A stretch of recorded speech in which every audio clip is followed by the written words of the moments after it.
আসসালামু আলাইকুম, মোহসানা শাওন আপনাদের সবাইকে আমন্ত্রণ জানাচ্ছি এনটিভি রাতের খবরে। ক্রাউন সিমের শিরোনাম দেখছিলেন, এবার পুরো খবর।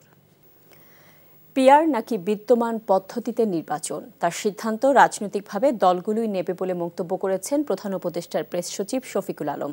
এ বিষয়ে সরকারের কম কথা বলাই শ্রেয় বলে তিনি মনে করেন। রাজধানীর কারওয়ান বাজারে ডেইলি স্টার ভবনে গবেষণা সংস্থা ইনোভেশন পরিচালিত জরিপের ফলাফল উপস্থাপন অনুষ্ঠানে অংশ নিয়ে তিনি একথা বলেন। এর আগে আসন্ন নির্বাচন নিয়ে সংস্থাটি প্রকাশিত জরিপে বলা হয়, দেশে আগামী নির্বাচনে পিআর সিস্টেম নিয়ে জানেই না ৫৬% মানুষ। পিআর চায় ২১.৮% এবং চায় না ২২.২%। জরিপে অংশ নেন ১০,৪১৩ জন। এতে ৬৯.৯% উত্তরদাতা মনে করেন অন্তর্বর্তী সরকার একটি নিরপেক্ষ নির্বাচন আয়োজনে সক্ষম হবে। পতিত স্বৈরাচারও ইলেকশনটা ভালো হবে। 95% ভোট দিতে চাচ্ছে। তাদের যদি সেরকম বড় একটা সাপোর্ট থাকতো, তাহলে তো একটা বড় অংশ বলতো যে না, আমরা ভোটই দিব না, ভোটটা একটা রিগড হবে। আগামীতে যারা বিনিয়োগ করতে চায় তারা জাতীয় নির্বাচনের অপেক্ষায় আছে বলে মন্তব্য করেছেন বিএনপির স্থায়ী কমিটির সদস্য আমির খসরু মাহমুদ চৌধুরী। বিএনপি মহাসচিব মির্জা ফখরুল ইসলামের সাথে বিজিএমইএ ও বিকেএমইএ সহ শীর্ষ ব্যবসায়ীদের বৈঠক শেষে এসব কথা বলেন আমির খসরু। অন্যদিকে বিজিএমইএ সভাপতি বলেছেন, বাংলাদেশ এখনই এলডিসি গ্র্যাজুয়েশনের জন্য প্রস্তুত নয়। হাসান মাহমুদের রিপোর্ট। ৫ দশক ধরে জাতিসংঘের স্বল্পোন্নত দেশের অর্থাৎ এলডিসি তালিকায় রয়েছে বাংলাদেশ। ২০২৬ সালে এলডিসি থেকে উত্তরণের জন্য সময় নির্ধারণ করলেও এখন এই সময়সীমা কিছুটা পিছিয়ে দেওয়ার দাবি উঠেছে ব্যবসায়ীদের পক্ষ থেকে। এমন বাস্তবতায় প্রধান উপদেষ্টার সাথে বিএনপি মহাসচিবের যুক্তরাষ্ট্র সফরের পূর্বে বিএনপি চেয়ারপারসনের গুলশান কার্যালয়ে মির্জা ফখরুল ইসলাম আলমগীরের সাথে বৈঠক করেন ব্যবসায়ী নেতারা। বিজিএমইএ ও বিকেএমইএ ছাড়াও বিশিষ্ট ব্যবসায়ী তপন চৌধুরী, একে আজাদ সহ ১১ জন ব্যবসায়ী নেতা বৈঠকে অংশ নেন। বৈঠকে বিভিন্ন ব্যবসা বান্ধব বিষয়ে আলোচনা হয়। বিএনপি বলেছে, অর্থনীতির স্বার্থে এলডিসিতে উত্তরণ স্থগিত রাখা দরকার। তবে এলডিসি গ্র্যাজুয়েশন স্থগিত নয়। ব্যবসায়ী নেতাদের দাবি, এলডিসি উত্তরণের সময়সীমা পিছিয়ে দেওয়ার। তাহলে এই মুহূর্তে এলডিসি গ্র্যাজুয়েশনটা আমাদের স্থগিত রাখার জন্য সবার আমরা আলোচনা করেছি। এই মুহূর্তে স্থগিত রাখার প্রয়োজনীয়তা আছে এবং এই ব্যাপারে ওনাদের এটাও মতামত দিয়েছেন যে এই সরকার বর্তমানে যে এলডিসির বিষয়ে একটা চিঠি দেওয়া দরকার ইউএনকে, জাতিসংঘকে, যে কি এটার বাংলাদেশ সত্যিকার অর্থে এখন রেডি আছে কিনা। নির্বাচনের বিষয়ে তো শুধু বাংলাদেশের ব্যবসায়ী না, বাংলাদেশে যারা ব্যবসায়ীটা আছেই, বিদেশি বিনিয়োগকারীরা আছে, আগামীতে যারা বিনিয়োগ করতে চাচ্ছে, সকলের একটার কথা যে সকলে নির্বাচনের অপেক্ষায় আছে। এলডিসি গ্র্যাজুয়েশন আমরা পোস্টপোন করতে চাই না, আমরা ডেফারমেন্ট চাই। সেটাও বলেছি নির্দিষ্ট মাত্র ৩ বছরের জন্য, এবং 3 বছর ডেফারমেন্ট এই জন্য লাগবে, আমরা এখনও প্রস্তুত না। এর মধ্যে একটা আছে ফলসিফাইড যে ডাটার ভিত্তিতে করা হয়েছিল, এটা হচ্ছে মূল বিষয় হচ্ছে আমাদের ইনফ্রাস্ট্রাকচার এখনও রেডি না। এদিকে জাতীয় প্রেস ক্লাবে এক অনুষ্ঠানে বিএনপির ২ নেতা বলেন, দেশের উন্নয়নের জন্য প্রয়োজন সুস্থ রাজনৈতিক পরিবেশ ও জবাবদিহিমূলক শাসন। একথা বললে হয়তো অত্যুক্তি হবে না যে ছাত্র জনতার গণ অভ্যুত্থান ঘটেছে বাংলাদেশি জাতীয়তাবাদের মূলমন্ত্রেই। সেই গণ অভ্যুত্থানে তারেক রহমান নেপথ্যের একজন কুশীলব হিসেবে। ইউনিভার্সিটির যিনি ভিপি হয়েছেন তাকে কি ম্যাজিস্ট্রেসি পাওয়ার দেওয়া হয়েছে? তিনি ইউনিভার্সিটির মধ্যে কোনটি অবৈধ দোকান অবৈধ দোকান থাকতে পারে, কিন্তু সেটা ফাইন করার অধিকার কি আছে, ভিপির আছে, ডাকসুর ভিপির আছে? আপনি গিয়ে ফাইন করে দিচ্ছেন, আর সেই ফাইনের টাকা যাচ্ছে জামাতের বাইতুল মালে। বক্তারা বলেন, দুর্নীতি নির্মূল না হলে কোনো সংস্কারই কাজে আসবে না। Hasan Mahmud, NTV news, Dhaka. ছোটখাটো কোনো ঘটনাও যেন না ঘটে এবং শান্তিপূর্ণ পরিবেশে জাতীয় নির্বাচন আয়োজন করতে সরকার কাজ করছে বলে জানিয়েছেন স্বরাষ্ট্র উপদেষ্টা জাহাঙ্গীর আলম চৌধুরী। তিনি জানান, দুর্গাপূজা উপলক্ষে ২৪ সেপ্টেম্বর থেকে মাঠে থাকবে আইনশৃঙ্খলা বাহিনী। আর অর্থ উপদেষ্টা ডক্টর সালেউদ্দিন আহমেদ জানিয়েছেন, জানুয়ারিতেই আগামী শিক্ষাবর্ষের শিক্ষার্থীরা নতুন বই পাবে। সচিবালয়ে আলাদা বৈঠক শেষে এসব কথা বলেন তারা। রিপোর্ট রোকন উদ্দিনের। শারদীয় দুর্গাপূজার আয়োজন শুরু হয়েছে দেশ জুড়ে। সরকারের পক্ষ থেকেও আইন শৃঙ্খলা পরিস্থিতি নিয়ন্ত্রণ সহ সব রকমের পদক্ষেপ নেওয়া হচ্ছে। রোববার সচিবালয়ে আইন শৃঙ্খলা সংক্রান্ত উপদেষ্টা পরিষদ কমিটির 14তম সভা শেষে এসব বলেন স্বরাষ্ট্র উপদেষ্টা। এছাড়া ফেব্রুয়ারিতে জাতীয় নির্বাচন শান্তিপূর্ণ ও উৎসবমুখর পরিবেশে হবে বলেও আশাবাদ জানান তিনি। নির্বাচনটা খুব শান্তিপূর্ণভাবে এবং উৎসবমুখর হবে।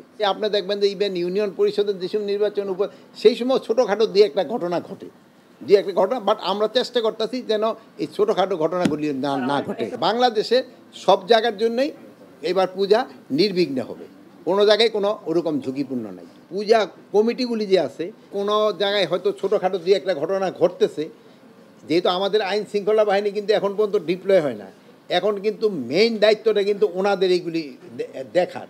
আর 24 তারিখ থেকে আমাদের আইন শৃঙ্খলা বাহিনী ডিপ্লয় হয়ে গেলে এটা আমাদের একসাথে। আর সকালে সচিবালয়ে ক্রয় সংক্রান্ত উপদেষ্টা কমিটির বৈঠকে আলোচনা হয় নতুন বছরে সব শিক্ষার্থীর হাতে পাঠ্যপুস্তক তুলে দেবার বিষয়ে। যাচাই বাছাই করে সেপ্টেম্বরের মধ্যেই এবার বইয়ের কার্যাদেশ দেওয়া হবে বলে বৈঠক শেষে জানান অর্থ উপদেষ্টা। গতবার তো আমরা নভেম্বরে অর্ডার দিয়েছি, আজকে সেপ্টেম্বর, সেটা আমাদের মাথায় না। গতবার যেহেতু নভেম্বরে হয়েছিল, আজকে তো মাত্র কত সেপ্টেম্বর, আমরা নেক্সট উইকে হয়তো এটা নিয়ে আবার না জানুয়ারি পাবে, এই জন্য তো আজকে সেপ্টেম্বরে নিয়ে আসা। না এগুলো তো আমি এইটা বলি, একটা আমরা যে একটা বলেছি ওরা দেখবে। ইউনিসেফের মাধ্যমে শিশুদের জন্য প্রয়োজনীয় টিকা আনার বিষয়েও বৈঠকে সিদ্ধান্ত হয়েছে বলে জানান অর্থ উপদেষ্টা। Rokonuddin, NTV news, Dhaka. অন্তর্বর্তী সরকারের প্রধান উপদেষ্টা অধ্যাপক মোহাম্মদ ইউনুস জাতিসংঘ সাধারণ পরিষদের ৮০তম অধিবেশনে যোগ দিতে আজ রাতে যুক্তরাষ্ট্রের নিউ ইয়র্কের উদ্দেশ্যে ঢাকা ত্যাগ করবেন। সফরসূচি অনুযায়ী তিনি ২২ সেপ্টেম্বর নিউ ইয়র্কে পৌঁছবেন এবং ২৬ সেপ্টেম্বর সাধারণ পরিষদের অধিবেশনে ভাষণ দেবেন। ৩০ সেপ্টেম্বর জাতিসংঘ সাধারণ পরিষদের সভাপতির সভাপতিত্বে high level conference on the situation of Rohingya Muslims and other minorities in Myanmar শীর্ষক এক উচ্চ পর্যায়ের সভায়ও অংশ নেবেন ডক্টর ইউনুস। প্রধান উপদেষ্টার ২রা অক্টোবর দেশে ফেরার কথা রয়েছে। সফরে প্রধান উপদেষ্টার সঙ্গে ৪ রাজনৈতিক নেতাও থাকছেন। তারা হলেন বিএনপির মহাসচিব মির্জা ফখরুল ইসলাম আলমগীর, জামায়াতে ইসলামীর নায়েবে আমির সৈয়দ আবদুল্লাহ মোহাম্মদ তাহের, এনসিপির সদস্য সচিব আক্তার হোসেন এবং বিএনপির ভারপ্রাপ্ত চেয়ারম্যান তারেক রহমানের পররাষ্ট্র বিষয়ক উপদেষ্টা হুমায়ুন কবির। যুক্তরাজ্য সহ বিভিন্ন দেশে প্রায় ৬০০ বাড়ির পর এবার সাবেক ভূমিমন্ত্রী সাইফুজ্জামান চৌধুরী জাভেদের ভারত সহ আরও ৫ দেশে নতুন সম্পদের খোঁজ পেয়েছে দুদক। শনিবার রাতভর জাভেদের স্ত্রীর ড্রাইভার ইলিয়াস তালুকদারের চট্টগ্রামের বাড়ি এবং আশেপাশে অভিযান চালিয়ে ২৩ বস্তা সম্পদের নথি জব্দ করে। এছাড়া ঘুষ গ্রহণের অভিযোগে আরও ৩ মামলা হয়েছে জাভেদ সহ ২০ জনের বিরুদ্ধে। তামজিদ সুমনের রিপোর্ট। চট্টগ্রামের কর্ণফুলী থানার শিকলবাহা ইউনিয়নের একটি বাড়ি থেকে সাইফুজ্জামান চৌধুরী জাভেদের মালিকানাধীন সম্পদের ২৩ বস্তা নথি জব্দ করেছে দুদক। ঘনিষ্ঠ সহযোগীদের দেয়া তথ্যে জাভেদের স্ত্রী রুকমিলা জামানের ব্যক্তিগত ড্রাইভারের বাড়ি ও তার আশপাশ থেকে ওই সম্পদের নথি উদ্ধার করা হয়।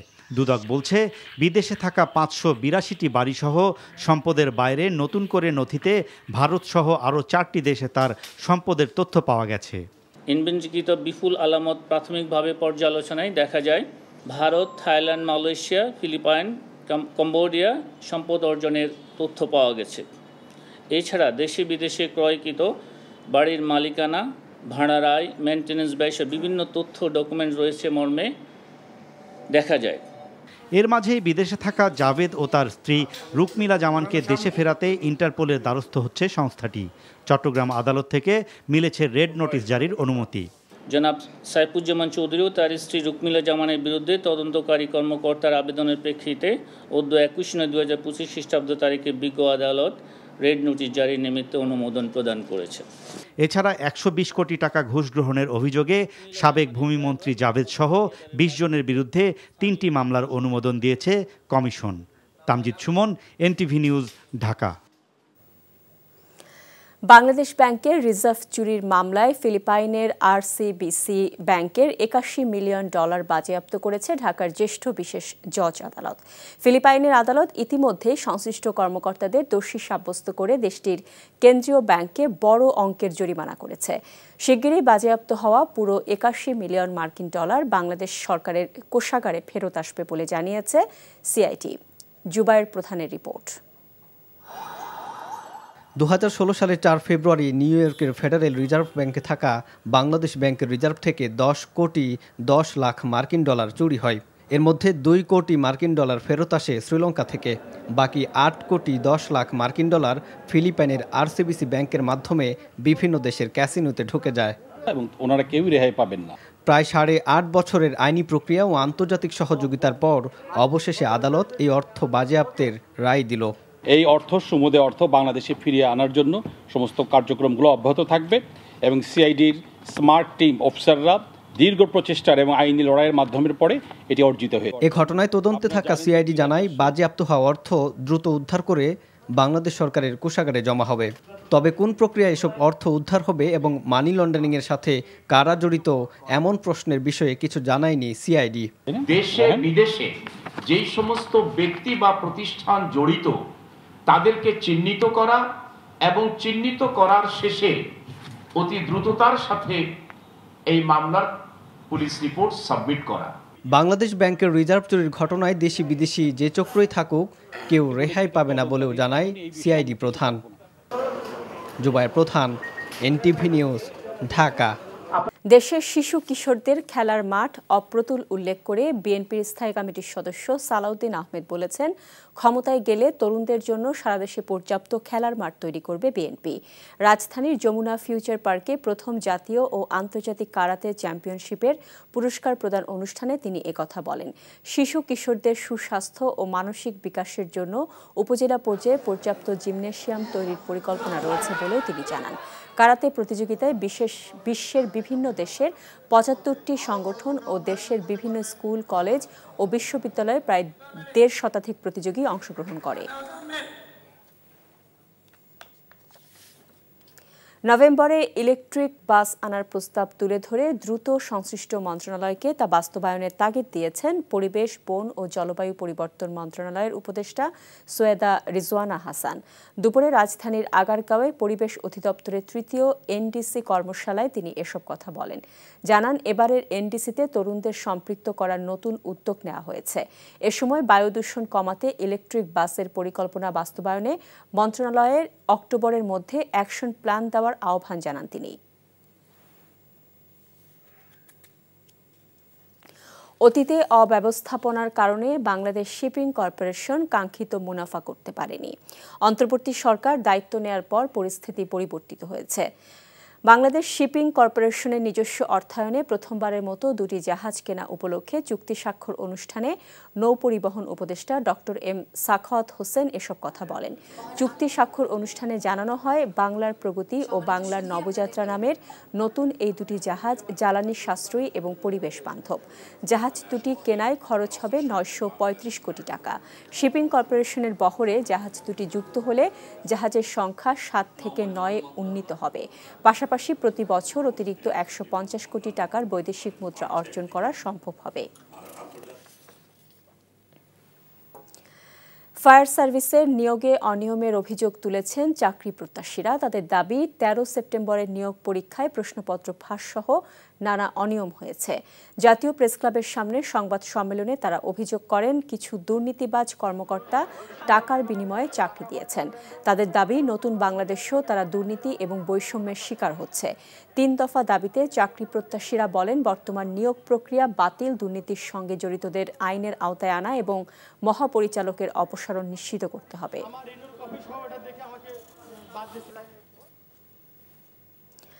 মণ্ডপে মণ্ডপে চণ্ডীপাঠ, মঙ্গল ঘট, স্থাপন, ঢাক কাঁসা ও শঙ্খ বাজিয়ে দুর্গতিনাশিনী দেবী দুর্গাকে মর্তে আহ্বান জানানোর মধ্য দিয়ে শুরু হলো শারদীয় দুর্গোৎসবের আনুষ্ঠানিকতা। ভোর ৬টা থেকে ঢাকেশ্বরী মন্দিরে শুরু হয় মহালয়ার প্রথম পর্বের আনুষ্ঠানিকতা। প্রথমে চণ্ডীপাঠ করে দেবীকে আহ্বান জানানো হয়। এ সময় মঙ্গল ঘট স্থাপন করে তাতে ফুল, তুলসী ও বেলপাতা দিয়ে করা হয় পূজা। এ সময় পূজা মণ্ডপ পরিদর্শনে আসেন ভারত, নেপাল ও ভুটানের হাইকমিশনার। বিস্তারিত নাহিদ প্রিন্সের রিপোর্টে। শুভ মহালয়া আজ ভোর হতেই চণ্ডীপাঠের মাধ্যমে দেবী দুর্গাকে মর্তলোকে আমন্ত্রণ জানানো হয়েছে।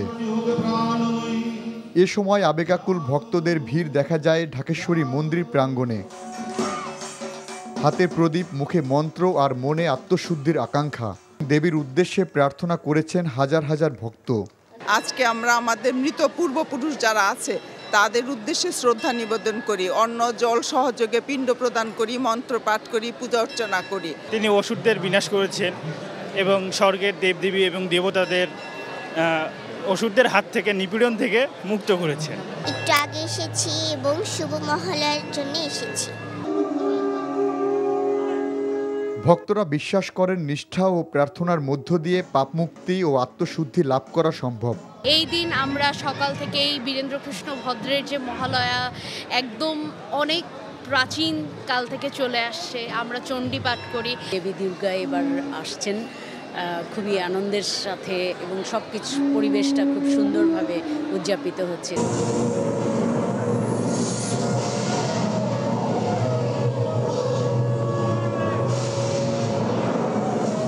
মহালয়া শুধু ধর্মীয় উৎসব নয়, এটি সামাজিক সংহতির একটি অনন্য উদাহরণ। দুর্গাপূজার মধ্য দিয়ে পশু শক্তির নিধন হয় এবং শান্তির শক্তি অধিষ্ঠিত হয়।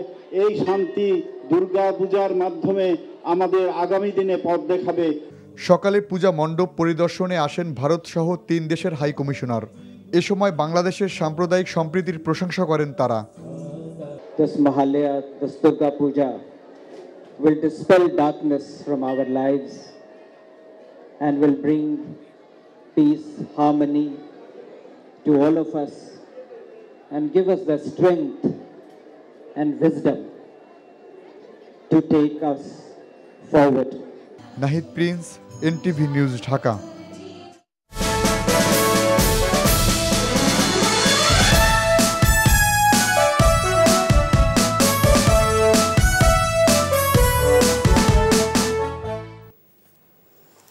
রাজশাহী বিশ্ববিদ্যালয়ের উপাচার্য লাঞ্ছিতের ঘটনা তদন্তে 5 সদস্যের তদন্ত কমিটি গঠন করা হয়েছে।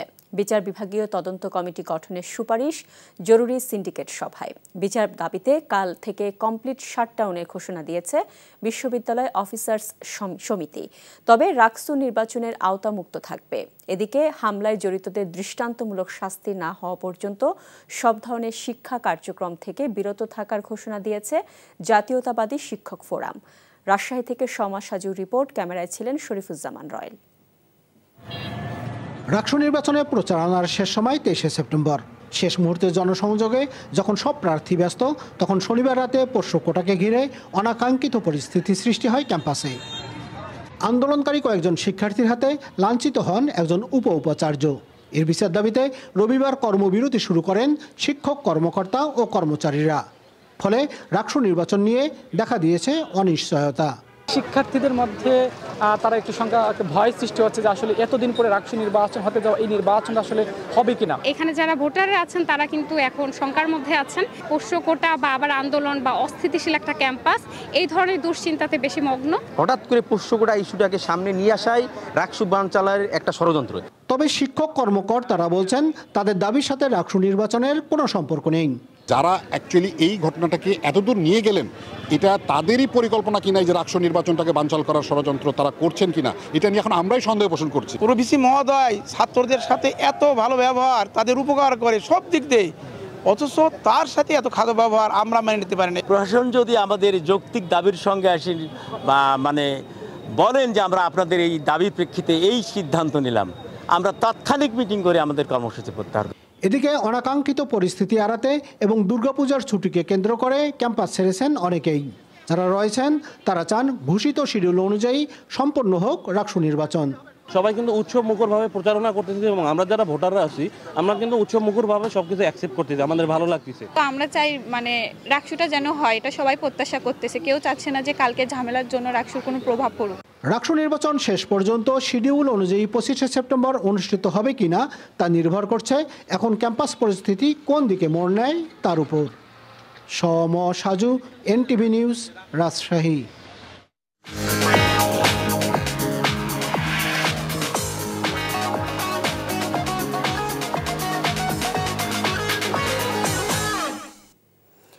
মার্কেন্টাইল ব্যাংক অর্থনীতির খবর। উদ্যোগে অনীহা আর বিনিয়োগে বাধার কারণে শুল্ক ও কোটামুক্ত বাণিজ্য সুবিধা পাওয়ার পরও পোশাক শিল্প ছাড়া অন্য কোনো খাতের রপ্তানি বাড়ানো যায়নি বলে জানিয়েছেন বাণিজ্য উপদেষ্টা শেখ বশির উদ্দিন। বিকেলে রাজধানীর তেজগাঁওয়ে এডিসন ভবনে অটোমোবাইল ও হালকা শিল্প খাতের উদ্যোক্তাদের নিয়ে আয়োজিত মেলায় সমাপনী দিনে তিনি এসব কথা বলেন। যুক্তরাষ্ট্রের রপ্তানি শুল্কের বিষয়ে উপদেষ্টা জানান, নিজ দেশের বাণিজ্য বাড়াতে যুক্তরাষ্ট্র এমন সিদ্ধান্ত নিলেও তাতে সফল হবে না। তিনি বলেন, সুনির্দিষ্ট লক্ষ্য নিয়ে নিজস্ব সক্ষমতায় অটোমোবাইল খাতে অগ্রগামী হিসেবে প্রতিষ্ঠিত হতে উদ্যোক্তাদের এগিয়ে আসতে হবে। বিনিয়োগ ও ব্যবসার স্বার্থে উদ্যোক্তাদের সর্বোচ্চ সহায়তার আশ্বাস দেন বাণিজ্য উপদেষ্টা। ইলেকট্রনিক ও হোম অ্যাপ্লায়েন্স শিল্পে অনবদ্য সাফল্যের জন্য টানা তৃতীয়বার আন্তর্জাতিক সুপার ব্র্যান্ডস অ্যাওয়ার্ড অর্জন করল Walton hitech industries PLC. Electrical, electronics ও প্রযুক্তি পণ্যের বাজারে দীর্ঘ সময় ধরে আন্তর্জাতিক মানসম্পন্ন পণ্য ও সেবা প্রদানের মাধ্যমে গ্রাহকদের আস্থা ও বিশ্বাস অর্জন করায় এর স্বীকৃতি পেয়েছে এই প্রতিষ্ঠান। লন্ডন ভিত্তিক বহুজাতিক প্রতিষ্ঠান সুপার ব্র্যান্ডস ওয়ার্ল্ড ওয়াইড প্রতিনিধি সংস্থা সুপার ব্র্যান্ডস বাংলাদেশ 2025-26 সালের ইলেকট্রনিক্স ও হোম অ্যাপ্লায়েন্স ক্যাটাগরিতে ওয়ালটনকে এই স্বীকৃতি প্রদান করেছে। শনিবার রাজধানীর একটি হোটেলে ওয়ালটন হাইটেক ইন্ডাস্ট্রিজ পিএলসির managing director SM Mahbubul Alam সম্মাননার সনদ এবং ট্রফি গ্রহণ করেন। এ ছিল রাতের খবরে। এই খবরের ভিডিও সহ আপডেট জানতে ভিজিট করুন এনটিভি অনলাইন www.ntvbd.com। এছাড়াও এনটিভি জনপ্রিয় সব অনুষ্ঠান ও খবরের আপডেট জানতে ভিজিট করুন আমাদের ইউটিউব ও ভেরিফাইড ফেসবুক পেজ। রাত 1টায় মধ্যরাতের খবর দেখার আমন্ত্রণ রইল। এতক্ষণ সাথে থাকার জন্য সবাইকে ধন্যবাদ।